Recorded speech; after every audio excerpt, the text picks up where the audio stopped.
আসসালামু আলাইকুম বন্ধুরা, সাইলেন্ট ফেয়ারে আপনাদের স্বাগতম। আজকে এমন একটা গল্প নিয়ে এসেছি যেটা আমার চোখে দেখা।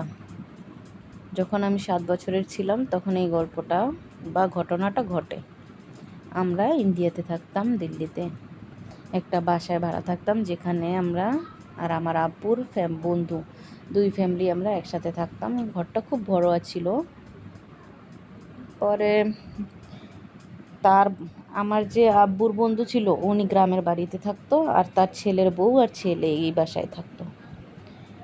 একদিন আমি স্কুলে যাই আমার আব্বু ছোট বোনের সাথে। স্কুল থেকে আসার পর দেখি ভাবি ডাল রান্না করছে, আমরা তাকে ভাবি বলতাম।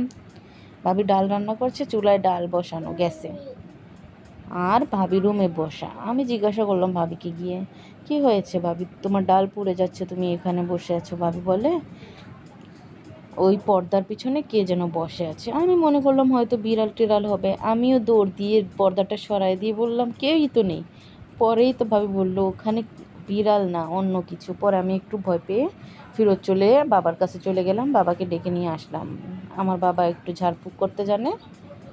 বাবা আয়সার সাথে সাথে বুঝতে পারছে কিছু একটা হয়েছে, কারণ ভাবি কখনোই আমার বাবার সামনে মাথায় ওড়না দিয়ে ছাড়া আসে না, কিন্তু ওই দিন মাথায় ওড়নাও ছিল না।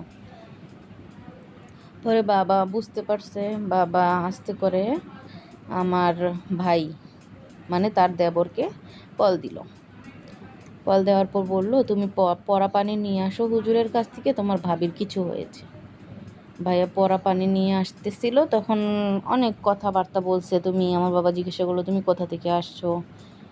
এতক্ষণে তার উপরে মনে হয় ভর করেছিল, বাবাকে অনেক কথা বলতেছে। বাবা জিজ্ঞাসা করলো তুমি কোথা থেকে আসছো। সে বলল ও যেখানে থাকে ওর গ্রামের বাড়িতে, ওর পাশেই আমি একটা গাছে থাকতাম, ওরে দেখে আমার ভালো লাগছে, তার জন্য আমি ওরে কাছে চলে আসছি। এইসব কথা বলল। পরে বারবার কিছুক্ষণ পর পর সিঁড়ি দিয়ে উপরে চইলা যাইতে চায়, মানে ছাদে থেকে লাফ দিতে চায়, তাকে সাথে নিয়ে যাবে। বাবা বলল তাকে সাথে নিয়ে যাবা, এখন তো নিয়ে যেতে পারবা না, সবার কাছ থেকে বিদায় নিয়ে আমি তাকে তোমার সাথে পাঠিয়ে দিব, এখন তুমি চলে যাও। সে বলল ঠিক আছে, কথা দিতে হবে। পরে তো ভাইয়া পানি নিয়ে আসলো, পরা পানি নিয়ে আসার পর তার মুখ টুক ধুয়ে দিল। ভাবি কিছুক্ষণ শান্ত হয়ে বসলো। বসার পর ভাবির সাথে বাবা কথাবার্তা জিজ্ঞাসা করলো এরকম কিছু হয়েছিল কি না। ভাবি বললো হ্যাঁ এরকম তো কিছু হয়েছিল, আগেও একবার এরকম হয়েছে। পর একটা হুজুর যে হারাইছিলাম, তুমি একটা তাবিজ দিয়েছিলেন, ওই তাবিজটা হারায় গেছে। পরে বাবা তো বুঝতে পারছে যে তাবিজটা হারানোর কারণেই আসছে সাথে। এইসব হওয়ার পর বাবা বলল যে ঠিক আছে আমি একটা ব্যবস্থা করে দিব।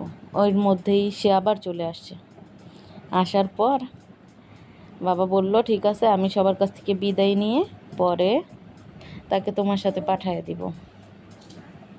এই কথা বলার সাথে সাথে বললো আচ্ছা ঠিক আছে আমি এখন তাহলে চলে যাই। বাবা বললো আমি বুঝবো কিভাবে তুমি চলে গেছো, তুমি তো একটু পর পর চলে আসতেছো। পরে বাবা বলছে যে তুমি ওই বাহিরের কেরপালটা উড়াইয়া দিয়ে যাবা, যেন আমরা বুঝতে পারি তুমি আসছো।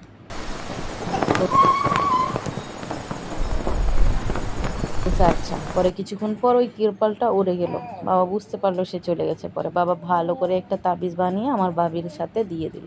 তারপর আর কোনো এরকম কোনো ঘটনা হয় নাই, সব কিছু ভালো হয়ে গেছে। সে একটা ছেলে আছে, তার সুখে সংসার করছে।